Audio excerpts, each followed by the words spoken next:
በመሰረታዊ ደረጃ ቅዱስ ወንጌልን ተቀምጠን ሳንማር እንዴት አድርገን መኖር እንዳለብንም የመጽሐፍ ቅዱስን ዕውቀት ሌላውን መጠበቅ ማስጠበቅ አይደለም ራሳችን እንዴት መጠበቅም መጠበቅም እንዳለብን ሳናውቅ መጽሐፍ ቅዱስ ገልጣውን አንተ ስለ ዳይኖሰር የምትፈልገው ምንድነው? በሌሎች ቤተ እምነት ያሉ ተቋማት መጽሐፍ ቅዱስ ይዘው ሲሄዱ በሌሎች ቤተ እምነት ያሉ ተቋማት መጽሐፍ ቅዱስ ልናጠና ነው ሲሉ እንደማታስጠና ቤተክርስቲያንን አምራችሁ አትናገሩ። የመጀመሪያው መጽሐፍ ቅዱስን ለማንበብ የሚፈልግ ሰው የሚጀምረው መጽሐፍ ቅዱስ ከመግዛት ቀላል ይመስላል፣ ግን እውነታው እሱ ለምን መሰላችሁ? የአብዛኞቻችን የመጽሐፍ ቅዱስ የቤታችን ቦታ ላይ የሚገኙባቸው አድራሻዎቻችን የምናነብበት ጠረጴዛዎቻችን ሳይሆኑ እርኩሳት መናፍስትን እንዲያርቁ ከተራሶቻችን ስር ናቸው። የምታነቡት መጽሐፍ ቅዱስ ግዙ ያልኳችሁ ለምን መሰላችሁ? አንዳንድ ሰው አይ እኔ መጽሐፍ ቅዱስን ከተራሴ ሳነሳው እንትና ይመጣል ለምትሉ ከሆነ ችግር የለም። እሱን ውስጥ አድርገውና ሌላ መጽሐፍ ቅዱስ ግዛና አንብብ። ጌታችን ኢየሱስ ክርስቶስ በፊቱ ያለውን ህብስት አንስቶ ቆረሰ። ከዛም በኋላ ይህ ስለናንተ የሚቆረስ ስጋዬ ነው ብሎ ምን አረጋቸው? እንደዛ ካነበበች በኋላ ቤተክርስቲያን ምን ታረጋለች? ቅዱስ ስጋውን ክቡር ደሙን እንካ ብላ ትሰጣለች። ስለዚህ ያነበበችውን አረገችው አላረገችው ትምህርት ነው። አንተም የምታነበውን መኖር አለብህ እያለች አይገርማችሁ? ለመረዳት መጽሐፍ ቅዱስን ተቀምጦ መማር ብቻ ሳይሆን መኖርም ጭምር ይጠይቃል። መጀመሪያ ሄኖክ ራሱ ከየት መጣ የሚለውን ጥያቄ መመለስ አለብህ። ዝም ብለህ ገልጠህ ስለ ሄኖክ ከማውራት በፊት አይመስላችሁ? ምክንያቱም ህሊናህ ይጠይቃል። ሄኖክ ከየት መጣ፣ ማን ፈጠረው፣ ማን ወለደው ብሎ ራሱ እኮ ህሊናህ ይጠይቃል፣ ዝም ብሎ መጽሐፉን ከማንበብ ባለፈ።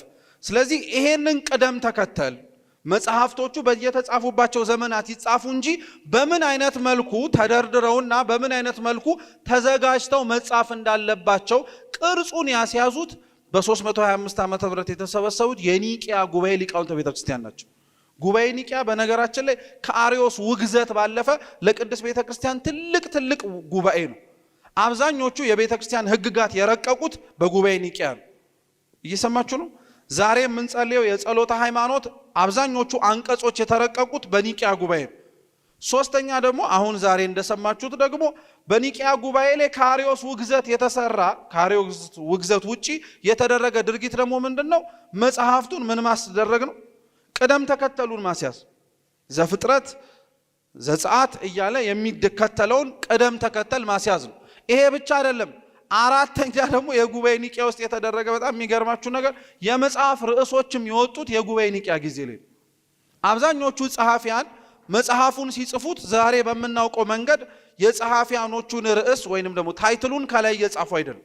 አሁን እኛ በጣም እኮ በነገራችን ላይ መጽሐፍ ቅዱስ በምን አይነት ቆንጆ በሆነ መልኩ ተሰናድቶ እንደደረሰን አናውቅም። እውነቴን ነው የምላችሁ። ማለት መጀመሪያ በነበሩባቸው ዘመናቶች እኮ ኖረን ቢሆን ኖሮ የምናየው አበሳ እንዳይመስላችሁ። ምክንያቱም የመጀመሪያዎቹ መጽሐፍ ተጽፈው የነበሩባቸው ዘመናት ውስጥ በጣም ብዙ ፈተና ነበር። አንደኛ በጣም ብዙ የሐሰት መጽሐፍት ይጻፉ ነበር አብረው ማለት ነው። ስለዚህ ቀጥተኛውን ካልሆነው ትክክል ከሆነው ውሸት የሆነውን ለመለየት በጣም ከባድ ነበር። በሐዲስ ኪዳን እንኳን እንምላችሁ ከጌታችን ከኢየሱስ ክርስቶስ እርገት በኋላ በሁለተኛው መቶ ክፍለ ዘመን ከምናውቃቸው ከአራቱ ወንጌላት ውጪ በ12ቱም ሐዋርያት ስም የተጻፉ ወንጌሎች ነበሩ። ይሄ እንደው 12ቱም ሐዋርያት ስላችሁ እኮ ማን እንደሚያካትት ታውቃለህ? ይሁዳንም ያካትት ማለት ይሁዳ ራሱ የማያውቀው በሱ ስም የተጻፈ ወንጌል ነበር። በጣም ከባድ ነበር። ይሄ ሁሉ ነው ጠርቶ ይሄ ሁሉ ነው ተለይቶ ዛሬ ይሄንን መጽሐፍ ቅዱስ አንብበው ተብሎ የተሰጠው ማለት ነው። ግልጽ ነው? ገብቷቸዋል? የመጀመሪያዎቹ ጸሐፊያኖች ግን ወደ አነሳውላችሁ ሐሳብ ስመለስ ሲጽፉት የጻፉበት መንገድ አሁን እንደምናገኘው የማቴዎስ ወንጌል፣ ኦሪት ዘፍጥረት፣ ኦሪት ዘጸአት በሚል ከላይ በተጻፉ ርዕሶች አይደሉም። መጽሐፍ ቅዱስ በጣም መረዳት ያለብን ነገር ክርስቲያኖች ከተከተላቸው ወይም መጽሐፍ ቅዱስ ሲጻፍ ካሉት የአጻጻፍ መንገዶች መካከል አንዱ የመልእክት መንገድ ነው። የምን መንገድ አልኳችሁ? አብዛኞቹ በተለይ የሐዲስ ኪዳን መጽሐፍት የተጻፉት እንደ መልእክት ነው፣ የተጻፉት እንደ ደብዳቤ ነው። ለዛ ነው በነገራችን ላይ አሁን ስሞቻቸውን ራሱ ስናነባው አናስተውለውም እንጂ ለምሳሌ 14ቱ የጳውሎስ ምንድን ነው የሚባሉት? መልእክታት ነው ራሱ የሚባለው። ስሙ ራሱ ተመልከቱት። አሁን እናንተ መልእክት ስትጽፉ ርዕስ ትጽፋላችሁ? ጉዳይማ ይጻፋል እንዴ? እንደምን የማይጻፈው? መጽሐፍ ቅዱስ ግን ስትመለከቱት ጉዳዩ የሚል ከላይ ተጽፎበታል። ከናለ አለው ደብዳቤ መልእክት ስለሆነ ነው እየተላከ ያለ ሐሳብን ለማስተላለፍ ይጠቀሙበት የነበረበት መንገድ ስለሆነ ነው። የጉባኤ ኒቂያ አንዱ ጥቅም የነበረው እንዳልኳችሁ የመጽሐፍቱን ርዕስ ማውጣት አይደለ? መልእክታቱን በማንበብ ጸሐፊያኖቹን ጠባያቶቻቸውን የጻፉበትን መንገድ ማንነታቸው እየተጠና ነው። ከዛ በኋላ ይሄ ወደ ነገሌ የተላከ መልእክት ነው፣ ይሄ እሱ የጻፈው ነው፣ ይሄ እሱ እንዲህ ያደረገው ነው እየተባለ የተጻፈ። ከዛ ውጭ ግን በነበሩባቸው ዘመናት ውስጥ ይሄ እስኪሰራ ድረስ መልእክት ነበረ። በእጅ ነው ራሱ ይቀባበሉት የነበሩ። ልክ ቅዱስ ጴጥሮስ ሌሎች መልእክታቱን ሲጽፍ እንደሚያደርገው፣ ልክ ቅዱስ ጳውሎስ ሌሎች መልእክታቱን ሲጽፍ እንደሚያደርገው ይጽፋል ወይ ያጽፋል እየተናገረ ሂድና አድርስላቸው ነው የሚለው። በቃ ያንን የተጻፈውን እየደረሰ እየተዳረሰ እየተነበበ ወይንም ደግሞ ድጋሚ ኮፒ እየተደረገ እየተባዛ በስፋት እየቆየ ነው አሁን ያለንበት ደረጃ ላይ እየደረሰው። ግልጽ ነው፣ ገብቷችኋል? ስለዚህ መጽሐፍ ቅዱሱ ራሱ የተጻፈው እንደ መልእክት እንደሆነ መረዳት መቻል አለብን። ይሄንን ካላወቀንና ካልተረዳን ምን አይነት የተሳሳተ አስተሳሰብ ይኖረናል መሰላችሁ? ሲጽፉት ከነ ርዕሱ የጻፉት ይመስለን። አሁን ልክ ገላትያ፣ ቆሮንቶስ ምናምን እያለ እንደጻፈ አይደለም። ጳውሎስ እንደዛ ብሎ አልጻፈው። የላከው መልእክት ውስጥ ግን እኒህን ለማለት የሚያስችሉ ፍንጮችን ግን አስቀምጦ ሲነበብ ለማን እንደተላከ መታወቅ እንዲችል ማለት ነው። ይሄንን እንዲያውቁ ያስቻላቸው ምን ይመስላችኋል? አሁን በዛ ዘመን እንደነበራቸው አይነት ሰው አድርጋችሁ አስቡት። ወደ ኋላ ተመለሱ። መጽሐፉን ሰጧችሁ፣ ጥቅሉን ማለት ነው፣ ወይንም ደግሞ መልእክቱ። ይሄ ጸሐፊው ማን ነው፣ ለማን የጻፈው ተብሎ ሲጻፍ ወይንም ደግሞ ሲጠየቅ ይሄንን መልስ እንዲመልሱ አባቶቻችንን ራሱ ያስቻላቸው ማን ይመስላችሁ?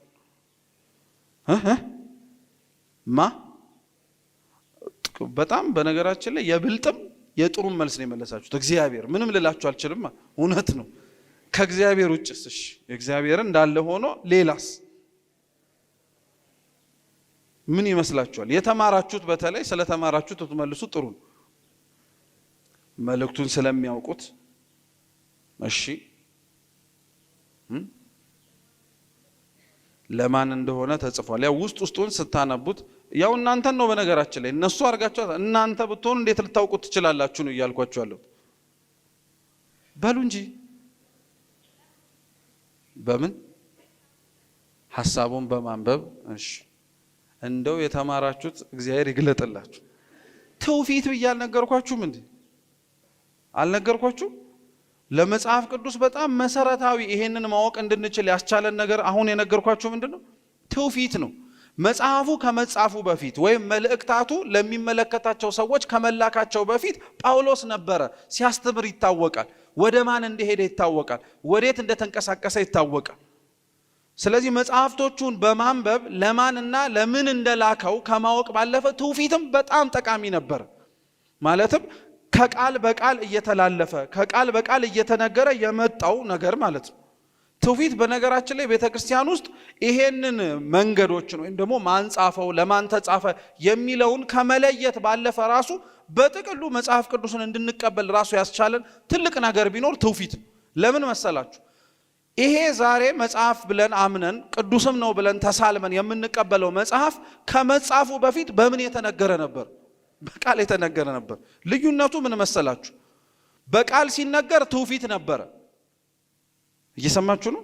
በቃል ሲነገር ምን ነበር አልኳችሁ? ትውፊት ነበረ። ትውፊት ብቻ ሳይሆን ያልተጻፈ ትውፊት ነበር። ምን ያልተደረገ? እስኪ በቃል ሲነገር በሉ። ያልተጻፈ ትውፊት ነበር። ሲጻፍ የተጻፈ ትውፊት ሆነ። ስለዚህ ያነበብክ ራሱ ያለው ምንድነው ማለት ነው? የተጻፈ ትውፊት ነው እያነበብክ ያለው። ጌታችን ኢየሱስ ክርስቶስ በቃል ሲናገር አልነበረ? በቃል የተናገረውን አይደል የጻፉት? እሱ በቃል የተናገረው ያልተጻፈ ትውፊት ነበር። ትውፊት እንዳልኳችሁ ንግርት ነው። ልክ እሱ የተናገረው ሲናገረው ሳይጻፍ በፊት ያልተጻፈ ትውፊት ከተባለ እሱ የተናገረው ሲጻፍ ደግሞ ምን ወደ መሆን ትውፊት ይለወጣል? የተጻፈ ትውፊት ወደ መሆን ይለወጣል። ስለዚህ በትውፊት ነው የምናውቃቸው እንደዚህ አይነት ነገሮች ውስጥ ባሉት ፍንጮች ውስጥ ባሉት ማንና እንዴት እንደጻፈው ሊያሳዩ በሚችሉ ምልክቶች ብቻ ሳይሆን ትውፊትም እዚህ ጋር ይመጣል።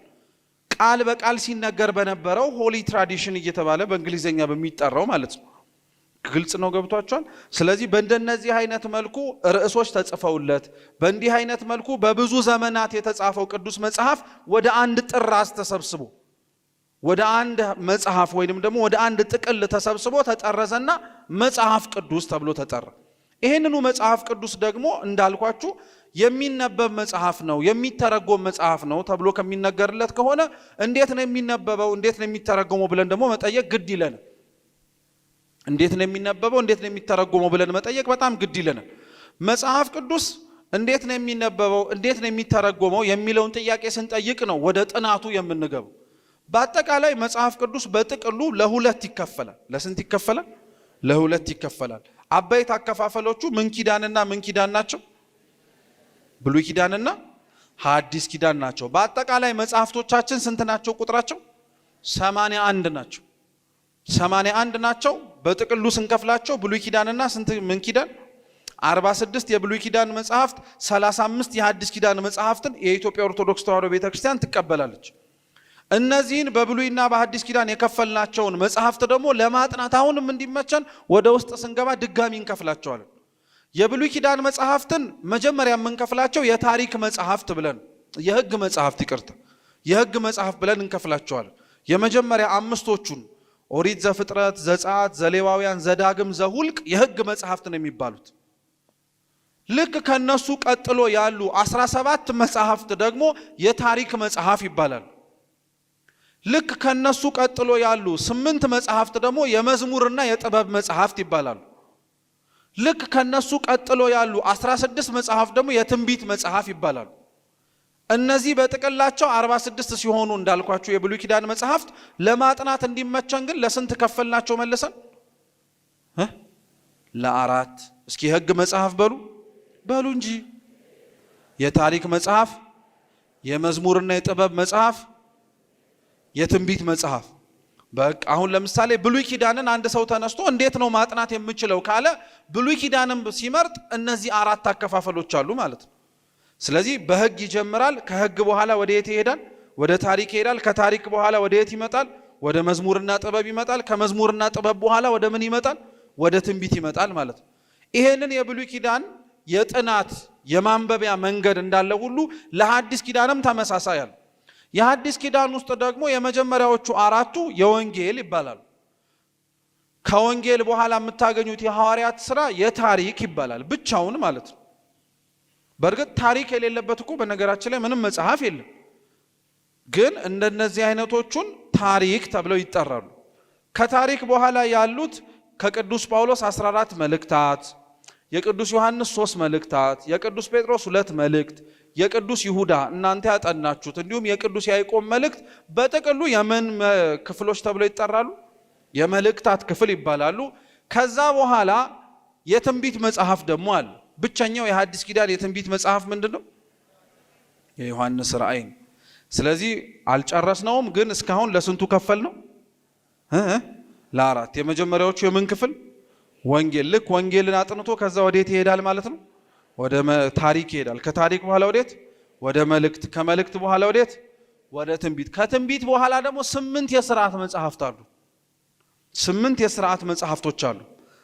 እነዚህን ናቸው አንድ ላይ ጨምቀንና አንድ ላይ ሰብስበን ስንቆጥራቸው ስንት የሚሆኑት? 81 ሆነው የምናገኛቸው እነዚህን በሙሉ ተጠቅልለው ስንቆጥራቸው እነዚህን 81 መጽሐፍት በብሉይ በሐዲስ ከፍለን በብሉይና በሐዲስ የከፈልናቸውም ደግሞ ውስጥ ለማጥናት እንዲመቸን በእንዲህ አይነት መልኩ እንደረድራቸዋለን። በጣም ጥሩ።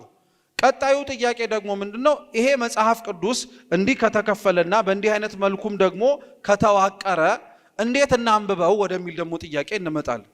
ቤተክርስቲያን ፍጹም መጽሐፍ ቅዱሳዊት ብትሆንም በጣም የሚገርመው ልጆቿ ግን የመጽሐፍ ቅዱስ የማንበብ ልማዳችን ደካማ ነው። እውነት ነው ሐሰት? እውነት ነው። መጽሐፍ ቅዱስ ለአብዛኞቻችን የተቀደሰ መጽሐፍ መሆኑን ብናምን አሁን ያወራውላችሁም በሙሉ ከዛም በላይም ጭምር በጣም ልታውቁ ትችላላችሁ። ካላነበባችሁት ግን ምን ጥቅም አለው? አሁን አከፋፈሉን፣ ታሪኩን፣ ዓመተ ምህረቱን ምኑን አወቅነው እንበል፣ በጣም ጥሩ ዕውቀት ነው። ካላነበብከው ግን ምን ዋጋ አለው? ውስጥ ገብተህ የመጽሐፍ ቅዱሱን ቅርጽ ካወቅከው ስለ ውስጡ ስለ መጽሐፍ ቅዱስ የሚያወራውን ሐሳብና የሚያስተላልፈውን መልእክት ግን አንድ ክርስቲያን ማወቅ አለበት። ለዛ ነው ቤተ ክርስቲያን መጽሐፍ ቅዱሳዊት ናት ስንል መጽሐፍ ቅዱስን ታነበዋለች፣ ለኛም ታነብልናለች፣ ትተረጉመዋለች፣ ለኛም በተግባር እንድንኖረው ታደርገናለች። አንባቢውም ልክ እንደዛ ደረጃ መድረስ እንዲችል አከፋፈሉን ካወቀ በኋላ መጽሐፍ ቅዱስን እንዴት ነው የማነበው ብሎ መጠየቅ ግዴታው። መጽሐፍ ቅዱስ ለማንበብም ሆነ ለማስነበብ ራሱን የቻለ ቅደም ተከተሎች አሉት። እየሰማችሁ ነው? አንድ በአንድ በጣም ባጭሩ ልንገራችሁ። የመጀመሪያው መጽሐፍ ቅዱስን ለማንበብ የሚፈልግ ሰው የሚጀምረው መጽሐፍ ቅዱስ ከመግዛት። ቀላል ይመስላል ግን እውነታው እሱ ነው። ለምን መሰላችሁ? የአብዛኞቻችን የመጽሐፍ ቅዱስ የቤታችን ቦታ ላይ የሚገኙባቸው አድራሻዎቻችን የምናነብበት ጠረጴዛዎቻችን ሳይሆኑ እርኩሳት መናፍስትን እንዲያርቁ ከተራሶቻችን ስር ናቸው። እውነት ሐሰት።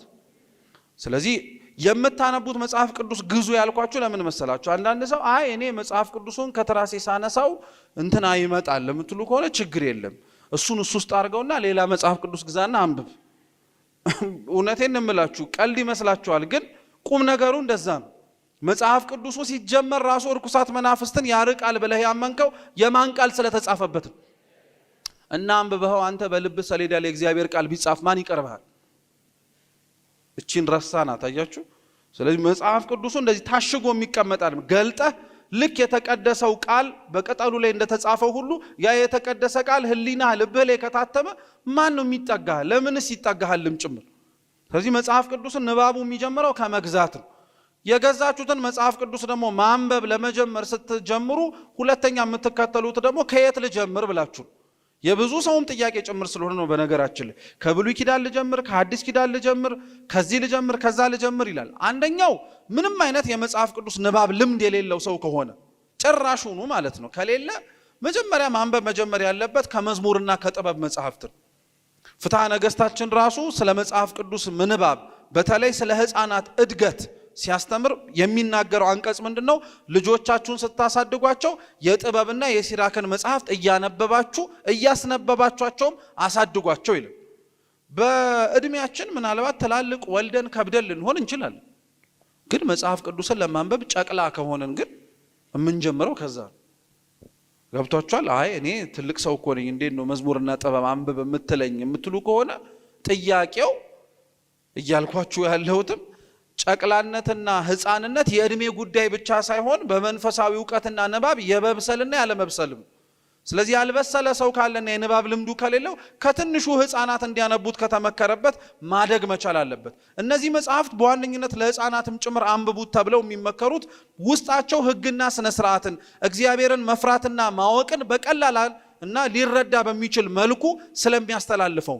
እየሰማችሁ ነው አይደለ? ስለዚህ ከዛ እንዲጀምሩ ይደረጋል። ያንን በማንበብና በማወቅ ያደጉ ሰዎች ግን ከሆኑ ከብሉይ ኪዳን ጥናት ነው መጀመር ያለባቸው።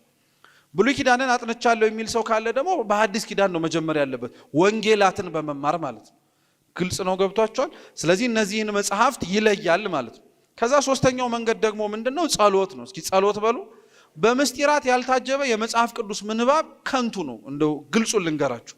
ምን ማለት ነው? በንስሐ በጾም በጸሎት በስግደት በምጽዋት በቅዱስ ቁርባን ያልታጀበ የመጽሐፍ ቅዱስ ንባብም ጥናትም ትርፋማነቱ በጣም ትንሽ ነው የሚሆነው።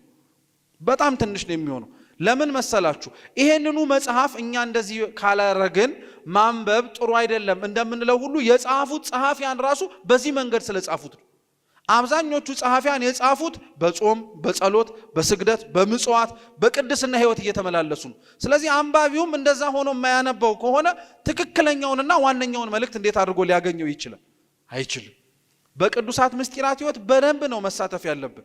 እነዚህን ቅዱሳት ምስጢራት ሕይወት ለመሳተፍ የምንገባበት የቤተ ክርስቲያንም ደጅ ራሱ ደግሞ ቤተ ክርስቲያን ውስጥ ያለውን የመጽሐፍ ቅዱስ ንባብ እንዴት እንደሆነ እንደሚያሳየንም ያሳያል።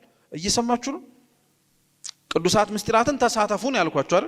ምስጢራቱን የምትሳተፉት የት መታችሁ? ቤተ ክርስቲያን ስትመጡ ደግሞ ቤተ ክርስቲያን ራሷ ምን እያረገች ነው የምታገኟት? መጽሐፍ ቅዱስ እያነበበች እየተረጎመች አይደል የምታገኟት? ስለዚህ እንዴት እንደሚነበብ ራሱ ከማን መማር ትችላላችሁ ማለት ነው? ከቤተ ክርስቲያን መማር ትችላላችሁ። የምታስታውሱ ከሆነ ስንማር ምሳሌ አድርጌ ራሱ የጠቀስኩላችሁ ግብረ ሕማማትን አልነበረ አይደለም? ሰሙነ ሕማማት ላይ መታችሁ መጽሐፉ እንዴት እንደሚነበብ ብታዩት ብሉይ ኪዳን፣ ሐዲስ ኪዳን፣ ሊቃውንት፣ መጽሐፈ መነኮሳት የሚባሉት መጽሐፍቶቻችን እንዴት እንደሚገናኙ ማወቅ ትችላላችሁ። ያነበበችውን እንዴት እንደምትኖረው ማየት ትችላላችሁ አልኳችሁ። ባጭሩ ለማስታወስ እንዲረዳችሁ አንብባ ተግባር እንዴት እንደምታደርገው የምታውቁት ሐሙስ ነው። የጌታችን ኢየሱስ ክርስቶስም ማበሻ ጨርቅን በወገቡ ታጠቀ፣ ዝቅ ብሎም የደቀ መዛሙርቱን እግር ምን አደረገ ተብሎ ከተነበበ በኋላ ካህናቱ የማንን እግር ያጥባሉ? ልክ እሱ ነው ታጥበን ሕጽበተ እግር ካለቀ በኋላ ወደ ምንድን የምንሄድ? ወደ ቅዱስ ሥጋ ወደ ክቡር ደሙ ወደ ቅዳሴ አይደል? በቅዳሴው ላይስ ምን ተብሎ ይነበባል? ማቴዎስ 26 ይገለጥና ይነበባል። እራት በሚበሉበትም ጊዜ ላይ ጌታችን ኢየሱስ ክርስቶስ በፊቱ ያለውን ህብስት አንስቶ ቆረሰ። ከዛም በኋላ ይህ ስለእናንተ የሚቆረስ ሥጋዬ ነው ብሎ ምን አረጋቸው? እንደዛ ካነበበች በኋላ ቤተክርስቲያን ምን ታረጋለች? ቅዱስ ሥጋውን ክቡር ደሙን እንካ ብላ ትሰጣለች። ስለዚህ ያነበበችውን አረገችው አላረገችው? ትምህርት ነው። አንተም የምታነበውን መኖር አለብህ እያለችን።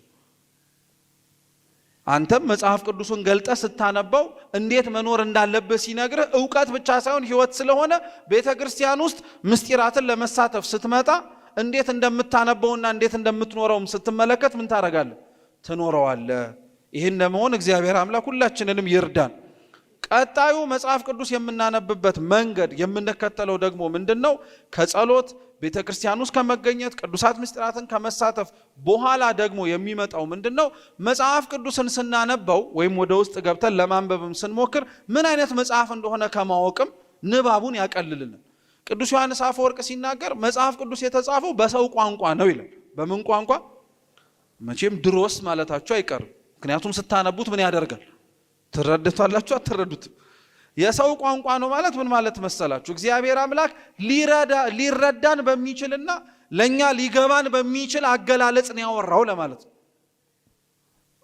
በሌላ አገላለጽ ደግሞ ቅዱስ ባስልዮስ ምን ብሎ ያስረዳዋል? በበዓለ ጰራቅሊጦስ እግዚአብሔር መንፈስ ቅዱስ ሲወርድ ለአባቶቻችን ለሐዋርያት 72 ቋንቋ የገለጠላቸው ከሚያውቁት ጋር አንድ ላይ ሲሆን ማለት ነው። 72 ቋንቋ ነው የገለጠላቸው። ክርስቶስ ግን በምድር ሲራመድ አንድ ቋንቋ ነው ሲያወራ የምታውቁት፣ አርማይክ ማለት ነው። ሌላ ቋንቋ ያወራም ነበር። እና ዮሐንስ አፈወርቅ በሰው ቋንቋ ነው የተገለጠው ማለት ለሐዋርያት 72 ቋንቋ የገለጠው እግዚአብሔር መጽሐፍ ቅዱስንም በ72 ቋንቋ ማጻፍ ይችል ነበር። የተለያየ መጽሐፍ አድርጎ አይደለም። ይሄንኑ እንግሊዘኛም ቻይንኛም ወላይትኛም ምናምንኛም ጨማምሮበት እንካ አንብበው ማለት ይችል ነበር። ግን እንዴት ታነበዋለህ አንተ? ቋንቋዎቹ ልትረዳቸውና ሊገባህ የማይችሉ ከሆኑ አንብበውም መልእክቱ የሚያስተላልፈው ማወቅ አትችልም አይደል? እየሰማችሁ ነው? እዚህ በሰው ቋንቋ ነው የተጻፈው ማለት ሊረዳህ በምትችለው ሊገባህ በሚችለው ልታውቀው በምትችለው ነው የተጻፈው ማለት ነው። ይሄ እንደ ቀላል እንዳትመለከቱት። በጣም ብዙ ክርስቲያኖች መጽሐፍ ቅዱስን ከማያነቡበት መሰረታዊ የመጀመሪያ ምክንያት ሳነበው ምን አያረገኝም የሚል ስለሆነ ነው። ግን እንዲገባ ተብሎ የተጻፈ መጽሐፍ ነው። በምታወራበትና በምትናገርበት ቋንቋ ነው የተጻፈል። መጽሐፍ ቅዱሱ በሰው ቋንቋ እንደተጻፈ ማወቅ አለበት። ይሄንን የሚያውቅ ሰው ቀጣዩ መጽሐፍ ቅዱስ ሲያነብ ደግሞ በጣም መጠንቀቅና ማወቅ ያለበት ነገር ደግሞ ምንድነው? መጽሐፍ ቅዱስ እርሻ መሆኑን ነው። እርሻ መሆኑን በሉ። መጽሐፍ ቅዱስ ሰው በሚገባው ቋንቋ ነው የተጻፈው ማለት ሁሉም ነገር ይገባዋል ማለት አይደለም። እርሻ ነው ያልኳችሁ ለዛ ነው። ቅዱስ ሄሬኔዎስ የሚባል የቤተክርስቲያናችን መምህር በረከቱ ለሁላችን ትድረሰን ስለ መጽሐፍ ቅዱስ ሲናገር ምን ይላል? መጽሐፍ ቅዱስ እርሻ ነው፣ የማክሰኞ እርሻ ነው ይላል። እና በማክሰኞ እርሻ 3 አይነት አዝርዕትን ነው እግዚአብሔር አምላክ ያበቀለው። አንዳንዶቹ በእጅ የሚለቀሙ ነበሩ፣ አንዳንዶቹ በማጭድ የሚታጨዱ ነበሩ፣ አንዳንዶቹ ደግሞ በምን የሚሰነጠቁ ነበሩ። መጽሐፍ ቅዱስም ቅዱስ ሄሬኔዎስ እንደዛ ነው ይላል።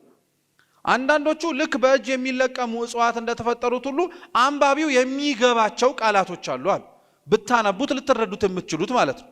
ለምሳሌ እስኪ አቤቱ በሉ እንደ ቸርነትህ መጠን ማረኝ። ምን ማለት ነው?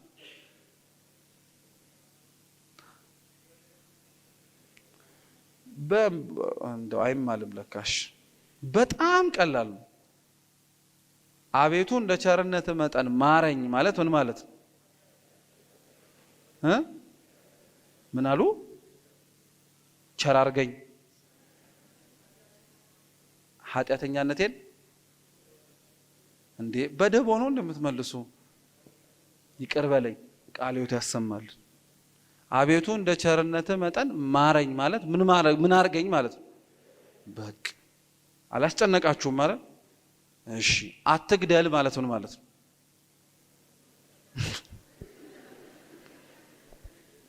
አትግደል ማለት ምን ማለት ነው? የሰው ነፍስ አታጥፋም፣ በቃ አትግደል ነው። እሺ አትስረቅ ምን ማለት ነው? ገብቶሃል አይደል? በቃ አልተጨነክም እኮ አይደል? አታመንዝርስ ምን ማለት ነው? በቃ አታመንዝር ነው። አሁን ይሄ ማለት ልክ እንደነዚህ አይነት መሰል ልክ በጣት የሚለቀም እጽዋት ቀላል እንደሆነ ሁሉ ስታነበው ሊረዱ የሚችሉ ነገሮች አሉ ማለት ነው። ሁለተኞቹ ደግሞ በማጭድ የሚታጨዱ እጽዋት አሉ አለ። ይሄ ደግሞ ምንድነው? ራሱ ሐሳቡን ለመረዳት በሌላ ነገር መጠቀም አለብህ ማለት ነው። ምክንያቱም ያንን በማጭድ የሚታጨደውን በእጅ መንቀል አትችልም። ከነቀልከው ከነምኑ ነው የምታነሳው? ከነስሩ። ስለዚህ ጥቅም አይኖርም፣ ይበልጥ ጉዳት ነው የምታመጣው። ስለዚህ ማጭድ ያስፈልጋል ማለት አንዳንድ መጽሐፍ ቅዱስም የምታነባቸውን ቃላቶች ለመረዳት አጋዥ ያስፈልጋል ማለት ነው። ይሄ ማጭድ አንዳንዴ ሰው ሊሆን ይችላል። ምን አልኳችሁ? ሰው። አንዳንዴ ይሄው ማጭድ መጽሐፍ ሊሆን ይችላል። ራሱ መጽሐፉን በሌላ መጽሐፍ መረዳት ማለት ነው። ግልጽ ነው? ገብቷችኋል? ራሱ መጽሐፉን በሌላ ምን ማድረግ? መጽሐፍ መረዳት። ምሳሌ ልስጣችሁ። ራሱ መጽሐፉን እንደሚያብራራው የዮሐንስ ወንጌል ምዕራፍ 2 ከቁጥር 13 ጀምሮ አምላካችን ኢየሱስ ክርስቶስ ወደ አይሁድ ምኩራብ ቤተ መቅደስ ገብቶ ቤተ መቅደሱን ያነጻበት ታሪክ ነው። ትዝ አላችሁ? ጅራፍ አነሳ፣ በጎቹን፣ በሬዎቹን፣ ርግቦቹን አባረረና ቤቴ የጸሎት ቤት ነው እንጂ የምን ዋሻ አይደለም አለ።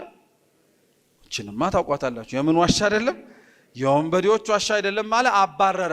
ካባረረ በኋላ በውስጥ የነበሩት ፈሪሳውያን፣ ሰዱቃውያን፣ አይሁድ ይሄንን በማን ስልጣን ታረጋለህ ብለው ማንም ደፍሮ ሊናገረው አልቻለም። ደቀ መዛሙርቱ ግን ምን የምትል ጥቅስ ትዛለቻቸው የሚል ቃል ተጽፏል። የቤት ቅናት በላኝ እኮ ኦሪት ላይ ያለ የመዝሙረ ዳዊት ጥቅስ ነው። የመዝሙረ ዳዊቱን ጥቅስ ቤተ መቅደስ ውስጥ ገብቶ ክርስቶስ ሲያጸዳው እነማን ትዛላቸው? ስለዚህ የቤት ቅናት በላኝ ብሎ ለካ ሲያወራ የነበረው ክርስቶስ ገብቶ መቅደሱን ምን ለማድረጉ ማሳያ ነበር። አየህ፣ መጽሐፉ ራሱ ስለሌላው መጽሐፍ ምን ያደርጋል ማለት ነው? ምሳሌ ፍንጭ እየሰጠ እንደዚሁ ያደርጋል፣ ያስረዳል ማለት ነው። ስለዚህ መጽሐፍ ቅዱስን ራሱ የምትረዳው በምኑ ነው ማለት ነው? መጀመሪያ በራሱ በመጽሐፉ ትረዳዋል። መጽሐፉ ራሱ በመጽሐፉ ልትረዳው ያልቻልከው ደግሞ ማጭዱ ሁለተኛው እነማን ናቸው አልኳችሁ? መምህራን ናቸው። መምህራን ደግሞ ያስረዱታል። ይሄ ማለት ይሄ ነው፣ ይሄ ማለት እንዲህ ሊለው ብሎ ይናገራል። ይሄ እስከየት መጣ?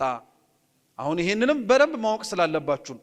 መምህራን ራሳቸው የተጻፈውን ቃል እንዲህ ሊል ብለው ነው ለማስረዳት ወይም ደግሞ ለመተርጎም ማን መብት ሰጣቸው? መቼ ሲተረጎም አግኝተው ነው ልትሉ ትችላላችሁ።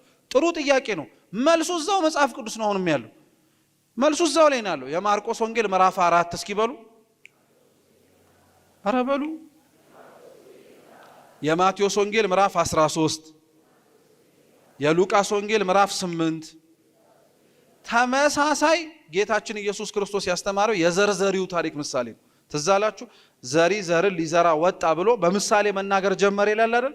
4 መሬት ላይ ዘራውና ከዛ በኋላ ሲጠቀልል የሚሰማ ጆሮ መስማትን ይስማል። ይሄን ካለ በኋላ ራሱ ያስተማረውን ምሳሌ አልተረጎመውም፣ ተርጉሞታል። በመጀመሪያው መሬት ላይ የተጣለው በልባቸው እርሻ ላይ ቃሉ ቢዘራባቸውም ነገር ግን አዋፈ ሰማይ የተባሉ አጋንንት ይወስድባቸዋል። ይሄን ያለው ክርስቶስ ነው። ሁለተኞቹ በጭንጫ መሬት ላይ ተዘሩ ነበሩ። መብቀሉን በቀሉ፣ ነገር ግን ፀሐይ ሲመታቸው ደረቁ፣ ስር ስላልሰደዱ። እነዚህም መስማቱን ይሰማሉ፣ ለጥቂት ጊዜም ደስ ይላቸዋል፣ ግን መልሰው ይደርቃሉ አለ። ይሄ ነው ያለው ራሱ ክርስቶስ ነው። እቤት ገብታችሁ አንብቡት። ሶስተኛው መሬት በሾሃማ መሬት ላይ ነው አለ። ምድራዊ የሆነ ባለጸግነትና ምድራዊ የሆነ ጥቅም አስሮ ያስቀራቸው ነው አለ። አራተኛው መልካሙ እርሻ ደግሞ ሰምተው የሚተገብሩት 30 60 100 የሚያፈሩት ናቸው አለ። ይሄ ትርጉም ነው አይደለም? ነው እኮ። ምሳሌውን መስሎት ዝም ብሎ እኮ አልሄደም። የራሱን ያስቀመጠውን ምሳሌ ትርጉም እንዳለው አሳየ አይደል? ስለዚህ ማጭድ ማለት ይሄ ነው። ተጽፈው ነገር ግን ያልተረዳናቸው፣ ተጽፈው ነገር ግን ሊገቡን ያልቻሉትን ማብራራት፣ ማስረዳት፣ መተርጎም እንዲህ ሊል ፈልጎ ነው የሚለው ሐሳብ የቱ ውስጥ ራሱ ተጽፎ የምታገኙት መጽሐፍ ቅዱስ ውስጥ ያለ ነው ማለት ነው። በጣም ጥሩ። ሶስተኛው እርሻው ላይ የምታገኙት ደግሞ በምን የሚሰነጠቅ ነው አልኳችሁ? በመጋዝ። ከማጭድና ከመጋዝ ጉልበት የሚጠይቀው የትኛው ነው? በቃ ስለዚህ አንዳንድ ደግሞ መጽሐፍ ቅዱስ ላይ ያሉ ጉልበት የሚጠይቁ አሉ። ጉልበቱ ምንድነው? አንደኛ መንፈሳዊ ጥብዓትን ማለትም ደግሞ በደንብ ጾም፣ ጸሎት፣ ስግደት የሚጠይቁ፣ በደንብ ከቅዱስ ቁርባን ህይወት መመላለስ የሚጠይቁ፣ በደንብ ቁጭ ብሎ መማርን የሚጠይቁ፣ በደንብ መኖርን የሚጠይቁ ደግሞ ቅዱስ ቃላት አሉ። አይገርማችሁ? ለመረዳት መጽሐፍ ቅዱስን ተቀምጦ መማር ብቻ ሳይሆን መኖርም ጭምር ይጠይቃል። ካልኖረ ሰው የማይረዳቸው የመጽሐፍ ቅዱስ ቃላቶች አሉ። እውነቴን ነው የምላችሁ፣ ውሸት እንዳይመስላችሁ። ለምሳሌ ካልኖራችሁት በቀር የእውነት የማይረዳችሁ ቅዱስ ቃላቶች መካከል ኖረውት ያሳዩን አንዱ አይን ብታሰናክለ አውጥተህ ጣላት የሚለው። ይሄንን ስምዖን ጫማ ሰፊው አድርጎታል። ሁለት አይን ኖሮኝ ወደ ሲኦል ከምገባ አንድ አይን ኖሮኝ የእግዚአብሔር መንግስት ባይ ይሻላል የሚለውን ቅዱስ ስምዖን ጫማ ሰፊው አንድ አይኑን አውጥቶት ከዛ በኋላ መንግስተ ሰማያት ብገባ ይሻለኛል ብሏል። ይሄ በነገራችን ላይ ቅዱስ ስምዖንም ቃሉን እንዴት አድርጎ መረዳት እንዳለበት ካለማወቅ በተግባር የፈጸመው የየዋህነት መገለጫ ነው እንጂ ቅዱስ ቃሉ አይናችሁን ጎልጉላችሁ አውጡት ለማለት አይደለም። እንደዛ ቢሆን ኖሮ እኛ እናውጣው እግዚአብሔር ይወቅልል ነገሩ እናውጣ ነበር ልል ነበረ። ተውታ ያወጣው እናውጣ መድኃኔዓለም ነው የሚያውቀው። ግን በአይን አያበቃም ቃሉ እጃችሁንም ይላል እግራችሁንም ይላል። ገብቷችኋል አይደለ? ብዙ ነገራችሁን ምን አድርጉ ይላል። በቃ አንዱን ይዛችሁ እንዲበገቡ አንዱን ይዛችሁ እንደዚህ ብትሆኑ የሚል ብዙ ነገሮችን ያስቀምጣል። ግን እንደነዚህ አይነቱን ቃላቶች በህይወት የሚተረጎሙ እንደሆኑ በደንብ አድርጋችሁ ታዩታላችሁ። እንዲሁ ዝም ብለው የተጻፉ አይደሉም ማለት ነው። ይሄንኑ ደግሞ ዜና አበው በምን ያስረዳዋል መሰላችሁ? ቅዱስ እንጦንስ ኦሪትን መጽሐፍ ሲያስተምር ወይንም ደግሞ ኦሪት ዘፍጥረትን እያስተማራቸው ለደቀ መዛሙርቱ ጥያቄ ጠየቁት እና የጠየቁትን ጥያቄ መመለስ አልቻለም፣ አላወቀው። ስለዚህ ሊያውቀው ስላልቻለ በመጽሐፍት የተጻፉትንም ጭምር መመለስ ስላልቻለ ይሄንኑ ጥያቄ እንመልስላችሁ ጊዜ ስጡኝ አለ እና ጊዜ ስጡኝ ብሎ ቅዱስ እንጦንስ ከነበረበት ቦታ ወጣና በጣም ጥልቀኛው ወደ በረሃው ገባ። ወደ በረሃው ከገባ በኋላ የሱን ሁኔታ ይከታተለው የነበረው ደቀ መዝሙሩ እልል ያለ ጭል ምንም የሌለበት በረሃ ላይ ቅዱስ እንጦንስ ብቻውን ሲያወራይ ብቻውን ነው የሚያወራው። ብቻውን አውርቶ ተነጋግሮ ከጨረሰ በኋላ ተመልሶ መጣና ከዛ በኋላ ቅድም የጠየቃችሁትን ጥያቄ መልሳችሁ ጠይቁኛል። ሲጠይቁት መልሱን መለሰላቸው። ይከታተለው የነበረው የራሱ ደቀ መዝሙር የነበረው ሰው ጠየቀ። ጥያቄውን ልትመልስልን የቻልከው እንዴት ነው? ቅድምስ በረሃው ጋር ቆመህ ብቻህን ስታወራ የነበረው ለምንድን ነው? እግዚአብሔርን በጸሎት እየለመንከው ነው አለ። አይደለም፣ ሙሴን ጠርቼው ራሱን እየጠየኩት ነው አለ። የጻፈው ሙሴ አይደለም? ስለዚህ ከሙሴ በላይ ዘፍጥረትን ማን ሊያውቀው ይችላል? ማንም ሊያውቀው አይችልም። ስለዚህ ራሱ ሙሴን ጠይቄው ምን ልትል ፈልገህ ነው አልኩት። እንዲህ ልል ፈልጌ ነው አለኝ። ሙሴ ያለውን መልጬ ለእናንተ ነገርኳችኋል። አያችሁት? ይሄ ህይወት ካልሆነ ሰው በምን ሊረዳው ይችላል?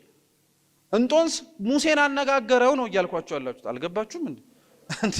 ማለት ቅድስና አለው እያልኳችሁ ነው። ስለዚህ የቅዱስ መጽሐፉን የተነገረውን ቃል የተረጎመው መጽሐፍ ገልጦ በማየት ብቻ ሳይሆን ምንም ጭምር ስለነበረው መጽሐፍ ቅዱስ ንባብ ህይወት ይፈልጋል ማለት ነው።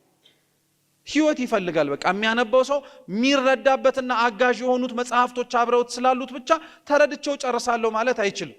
ህይወት ይፈልጋል። በቅዱስ ሥጋው በክቡር ደሙ በንስሐ በመንፈሳዊ ስነ ምግባራት መመላለስን ይጠይቃል። እነሱ ራሳቸው የሚገልጡት እነሱ ራሳቸው እንድትረዱት እንድታስተውሉት የሚያደርጓቸው ሌላ እግዚአብሔር አምላክ የሚያስተምረውን መልእክት የሚያስተላልፈበት የተቀደሰ ሰውነት እንዲኖራችሁ ስለሚያደርግ ማለት ነው።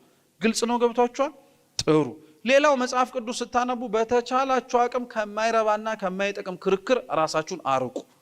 እየሰማችሁ ነው? በተለይ ደግሞ ለሚያነብ ገና እየለመደም ላለ ሰው ገና እያነበብንም ላለ ሰው በተቻለን አቅም ጊዜያችንን በጣም ተርፋማ በሆነና ለነፍሳችን በቁየትን በረከትን ለማግኘት ለአይምሮአችንም ዕውቀትን ይዘን ራሳችንንም በምግባር በሃይማኖት ሌላውንም ጭምር በምግባር በሃይማኖት መጠበቅ የሚያስችለንን ነገር እስከምናገኝ ድረስ አግኝተንም ጭምር በተቻለን አቅም ነው ብላችሁ ከማይረባና ከማይጠቅም ክርክር በመጽሐፍ ቅዱስ ዙሪያ ራሳችንን ማራቅ አለብን።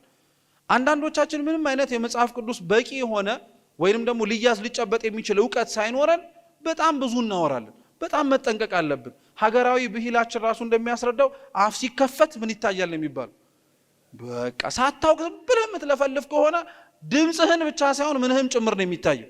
ለጠላትም ትመቻለህ ማለት ነው። ካላወቀን ዝም እንበል። ዝምታም ትልቅ ነገር ስለሆነ ነው። በነገራችን ላይ ተናግረን የምናጣምመው የተቀደሰ የእግዚአብሔር ቃል ካለ ዝም ብለን የምናስጠብቀው ከሆነ ዝምታው ነው መመረጥ ያለብን። ግልጽ ነው? ገብቷችኋል? ሁለተኛ ክርስቶስ ራሱ ማስተማር እየቻለ ዝም ያላቸው ሰዎች ነበሩ። ለምን ይመስላችኋል? መስማቱን ስለማይሰሙ ማየቱንም ስለማያዩ ነው ብሎ ወንጌል ይናገራል። በተለይ ቅድም ያልኳችሁ የማርቆስ ወንጌል ምዕራፍ 4 ላይ ምሳሌውን መስሎ ትርጉሙንም ተናግሮ ከጨረሰ በኋላ ጌታችን እነዚህ ግን እንዳያዩም እንዳይሰሙም የታወሩ ናቸው ይላል። በቃ አንዳንድ ሰው ተነግሮትም ሊሰማው የማይችለው ከሆነ ዝምታን መምረጥም ጭምር አንድ ነገር። የማይረባ ነገር ላይ ግን ጊዜን ማጥፋት ማወቅ ያለብንን ነገር ሳናውቅ ሌላች ነገሮች ላይ በደንብ አድርገን ትኩረት መስጠታችን አሻሚ ነው እውነት ለመናገር። አሁን በጣም ነው የሚገርመው። በመሰረታዊ ደረጃ ቅዱስ ወንጌልን ተቀምጠን ሳንማር እንዴት አድርገን መኖር እንዳለብንም የመጽሐፍ ቅዱስን ዕውቀት ሌላውን መጠበቅ ማስጠበቅ አይደለም፣ ራሳችን እንዴት መጠበቅም መጠበቅም እንዳለብን ሳናውቅ መጽሐፍ ቅዱስ ገልጣ አሁን አንተ ስለ ዳይኖሰር የምትፈልገው ምንድነው? በጣም እኮ ነው የሚገርመው በእውነት በጣም። እንደውም በደንብ በመጽሐፍ ቅዱስ ዕውቀት ረጅም ጊዜያቸውን በምርምር ያሳለፉ መምህራነ ቤተ ክርስቲያን እንዲህ አይነቱን ነገር ራሱ በጣም ነው የሚያዝኑበት። ለምን መሰላችሁ? መጽሐፍ ቅዱስ ሁሉንም ነገር የተጻፈበት የመረጃ ቋት አይደለም። ለድህነታችን የሚያስፈልገውን መሰረታዊ ነገሮች ነው የተጻፈው። እየሰማችሁ ነው? አሁን መጽሐፍ ቅዱስ ላይ ተጽፎ የዳይኖሰርን መፈጠር ተጽፎ ስላላገኘው የለም ልትል ነው? ባይኖርስ ለአንተ ምንድን ነው የሚበጅ? እንዴ መኖሩ እግዚአብሔርን መንግስት አያስወርስህ። እየሰማችሁ ነው አይደል? አንዳንዴ በጣም መጠንቀቅ አለብን። የሆነ ምሳሌው አነጋገር ነግሬያችሁ ነበር፣ ትዝ ይላችኋል? አህያና ነብር በሳሩ ቀለም ተጣልተው ብዬ እንዴት ነው የምረሱት? ደስ ሲል ትዝ አላላችሁ? አህያውና ነብሩ በሳሩ ቀለም ተጣሉ። አህያዋ ሳሩ አረንጓዴ ነው አለች፣ ነብሩ ደግሞ ሳሩ ነጭ ነው አለ እና የጦፈ ክርክር ተከራከሩ ሁለቱ። ከዛ አንበሳ ይዳኘን ብለው ሄዱ። እየሰማችሁ ነው? አንበሳ ይዳኘን ብለው ከሄዱ በኋላ ምንድነው ያጨቃጨቃቸው አላቸው። አህያ ቀደም ብላ ቸኮል ብላ ተናገረች። አይ ሳሩ ነጭ ነው እያለ ነው አረንጓዴ እኮ ነው አለች። አንተስ አሉ። አይ ሳሩ ነጭ ነው አረንጓዴ እያለች ነው አለ። ከዛ በኋላ ሰማቸውና መጨረሻ ላይ ነብሩን አባረረው። ከዛ በኋላ አህያዋን አስቀመጣትና ጥፍልግ አድርጎ በላት። ከዛ በኋላ ነብሩ ሲያገኘው ምን አረካ ሲለው በላዋት አለው። ለምን ሲለው አንተ ራስህ ሞኝ ነበርክ፣ ምን ያጨቃጭቃል ስለ ሳር? አትበላ ሳር አለው። እየሰማችሁ ነው? እውነት እኮ ነው። ስለማይበላው ሳር ነጭ ይሁን አረንጓዴ ምን አገባው ነብሩ? ምንም አያገባው። የምትበላዋ ግን ስለማይመለከታት ነገር ከማይመለከተው ሰው ጋር ትነጋገራለች። አሁን ለነብሩ ነጭ ነው አዎ ብትለው ምን ለውጥ ያመጣ? ምንም። መጽሐፍ ቅዱስ ላይ ትርፋማ ጊዜ ያለ ማሳለፍ ማለት በነገራችን ላይ ሄዱ ከማይሆን ሰው ጋር ከማይሆን ንግግር ጋር ስናረግ ማወቅ የሚገባንን መረዳት ያለብንን ነገሮች ሳናውቃቸው ጊዜ ያልፍብናል። ለዘላለም አትኖሩም እዚህ መሬት ላይ ክርስቲያኖች። እምትናፍቁትን እግዚአብሔር በሰማይ አያዋለው ካላችሁ በምድር የተነበበውንና የተጻፈውን ቅዱስ ቃሉን እየሰማችሁ እያደመጣችሁ እየተዘጋጃችሁ መጠበቅ ነው እንጂ ሌላውን ነገር እንዲያና እንዲህ ስንል ጊዜውም አይበቃል። በስነ ስርዓት ቁጭ ብሎ ትርፋማ የሆነ ንባብ ያስፈልገዋል ማለት ነው። ግልጽ ነው? ገብቷችኋል? እነዚህን የንባብ ቀደም ተከተሎች ባለፉትም ጊዜያት ስንማር ተማራችሁትን ከተከተላችሁ በኋላ ቀጣዩ መጽሐፍ ቅዱስ ላይ ማወቅ ያለባችሁ ነገር ደግሞ ምንድነው? ይሄ መጽሐፍ ቅዱስ መጨረሻው ዓላማው ምንድነው ብለን መጠየቅ አለብን። እሺ ማጥናቱንም አጠና ነው፣ አከፋፈሉንም አወቅ ነው፣ ቁጥሩንም ተረዳ ነው፣ ለምን እንደተሰጠንም ጭምር እሺ አወቅን። መጨረሻ ላይ መጽሐፍ ቅዱስን የማነበው ታዲያ እኔ ለምንድነው ብላችሁ መጠየቅ አለባችሁ። ይሄንን መልሰን ከዛ በኋላ ትምህርታችንን እንጨርሳለን። አንድ ሰው መጽሐፍ ቅዱስን የሚያነብበት ምክንያት ቅድም በጨረፍታ የተወሰኑትን ነገራችኋለሁ፣ ቅድስና ለማግኘት እንደሆነ ማለት ነው። መጽሐፍ ቅዱስን የሚያነቡ ሰዎች ግን ቅዱስ ጎርጎርዮስ ዘኑሲስ በረከቱ ለሁላችን ትድረሰን የምናነብበትን ምክንያት ሲናገር ምን ይላል? እኛ መጽሐፍ ቅዱስን የምናነበው እንደ መጀመሪያዎቹ ክርስቲያኖች ለመሆን ነው ይላል። እስኪ እኛ በሉ መጽሐፍ ቅዱስን የምናነበው እንደ የትኞቹ ለመሆን ነው? የመጀመሪያዎቹ ክርስቲያኖች እንዴት ነበሩ ይኖሩ የነበሩት? እስኪ ያለ መጽሐፍ እስኪ በሉ ያለ መጽሐፍ ነበር ይኖሩበት። ሐዲስ ኪዳን መጀመሪያ ከመጽሐፉ በፊት ሐዲስ ኪዳንን እየሰሙ ይኖሩት አልነበረ? ስለዚህ እኛ መጽሐፍ ቅዱስን የምናነበው የተጻፈውን መኖር የምንችልበትና ያለ መጽሐፉ መመላለስ የምንችልበት ደረጃ ላይ እስከምንደርስ ድረስ። አሁን አብዛኞቻችን ይሄ ቅደም ተከተል ተዛብቶብን ነው። መጽሐፉን ሳታነበው ያለ መጽሐፍ መኖር አትችልም። መጽሐፉን ሳትኖረው ያለ መጽሐፉ መኖር አትችልም። ያለ መጽሐፉ መኖር ማለት ምን መሰላችሁ? ቅዱስ መጽሐፉ ከተናገረው በላይና ከሚናገረንም በላይ ከእግዚአብሔር ጋር አብሮ መኖር መቻል ማለት ነው። የመጀመሪያዎቹ ክርስቲያኖች እንደዛ ነበር ይኖሩ የነበሩት፣ በአንድነት በህብረት በፍቅር። ቅዱስ መጽሐፉ ተጽፎ ከመሰጠቱ በፊት ኑሩ ተብሎ የተነገራቸውን ነገር በሙሉ በመኖር አይደለም። ስለዚህ በዛ ዘመን ላይ ብትኖሩ የምታነቡት መጽሐፍ ባይኖር እነማን ነበር የምታነቡት የነበሩ? ሰዎቹን። እስኪ ሰዎቹን በሉ መጽሐፍ ቅዱስን። ስለዚህ የምታነቡት እናንተ ራሳችሁ ምን ለመደረግ? ቃል ሕይወት ያሰማል ለመነበብ ነው የምታነቡት ማለት ነው። መጽሐፉ በሌለባቸው ቦታዎች ላይ እናንተን አይቶ እግዚአብሔር ማን እንደሆነ እንዲያውቅ፣ እናንተን አይቶ ቅዱስ ቃሉ እንዴት እንደሚያዝ እንዴት መኖር እንዳለበት እንዲታወቅ። የመጀመሪያዎቹ ክርስቲያኖች እንደዛ ነበሩ። ጥቅስ ሳይጠቀስ ሐዲስ ኪዳን ተገልጦ ሳይነበብ ክርስቶስ ኑሩ ያለውን ሐዋርያት ኑሩ ብለው ያዘዟቸውን ስለኖሩ እነሱን አይተው ክርስቲያን ማን እንደሆነ ያውቁ ነበር። መጽሐፍ ቅዱስም የምናነበው ቅዱስ ጎርጎርዮስ ለዚህ ምክንያት ነው። እኛም ልክ እንደ መጀመሪያዎቹ ክርስቲያኖች ይዘነው ሳይሆን አስቀምጠነው እኛን አይተው እነሱ ክርስቲያኖች ናቸው ማለት እስከሚችሉበት ደረጃ እስከምንደርስ ማለት ነው። ስለዚህ መጽሐፍ ቅዱስን አሁን አንብቤዋለሁ ተራቅቄበታለሁ የሚል ሰው ካለ ያለ መጽሐፉ አንተን አይተንህ አንቺን አይተንሽ እሱ ክርስቲያን ነው ማለት እንችላለን አንችልም የሚለውን መመለስ አለበት። ግልጽ ነው፣ ገብቷቸዋል? ስለዚህ እንደዛ ነው የምናነበው። ሊቃውንትም 20 ዓመት 30 ዓመት 40 ዓመት የአብነት ትምህርት ቤት ውስጥ መሬት ላይ እየተኙ ደቀ መዛሙርት እየሰበሰቡ የሚያስተምሩት ለምን ይመስላችሁ? እስከ መነበብ ደረጃ እስከሚደርሱ እኮ ነው። በቃ ከዛ ሲራቀቁ ራሱ የቤተ ክርስቲያናችን እኮ ሊቃውንት በጣም በቃ በመጽሐፍ ቅዱስ በህይወት መኖር ሲችሉ ከመጽሐፉ አልፈን እነሱን ራሳቸውን እንደ መጽሐፍ እንጠቅሳቸዋል። እነሱን ራሳቸው ይሄ በምሳሌ አለ። በነገራችን መጽሐፍ ቅዱሳችን ላይ አለ። ትርጓሜያችን ላይ ስለ ቅዱስ መስቀል ወይ ስለ ቅድስት ሥላሴ አንድነትና ሶስትነት ስትማሩ ብዙ ጊዜ ላይ የጣታችሁን አንጓ ምሳሌ ይጠቀስላችኋል። ጣታችሁ አንጓው ለስንት ነው? ግን ስንት ጣት ነው? ይሄንን በነገራችን ላይ ምሳሌ የሰጡት የኢትዮጵያ ኦርቶዶክስ ተዋሕዶ ቤተክርስቲያን የመጽሐፍት መምህራን መካከል አንድ አባት ናቸው። እሳቸው ራሳቸው የሚጠቀስ መጽሐፍ ደረጃ ወደ መሆን ደረጃ ደርሰዋል ማለት ነው። አያችሁት? ሰው እስከዛ ደረጃ በቅድስና መኖር እስከሚችልበት ጣሪያ ድረስ ነው መጽሐፍ ቅዱስን ማንበብ መቻል ያለበት። ሊከነክነንም እውነት ለመናገር ያስፈልጋል። በሌሎች ቤተ እምነት ያሉ ተቋማት መጽሐፍ ቅዱስ ይዘው ሲሄዱ፣ በሌሎች ቤተ እምነት ያሉ ተቋማት መጽሐፍ ቅዱስ ልናጠና ነው ሲሉ እንደማታስጠና ቤተክርስቲያንን አምራችሁ አትናገሩ። ቤተክርስቲያን ማስጠናት ብቻ አይደለም እንዲኖሩትም ጭምር ልጆቿን ታደርጋለች። ግን እኛ እድሉን ስለማንጠቀምበትም ሆነ የተሰጠንንም የመጽሐፍ ቅዱስ በር ተጠቅመን እግዚአብሔርን ለማግኘት ሰነፍና ደካማም ጭምር ስለሆንን ግልጽ ነው፣ ገብታችኋል?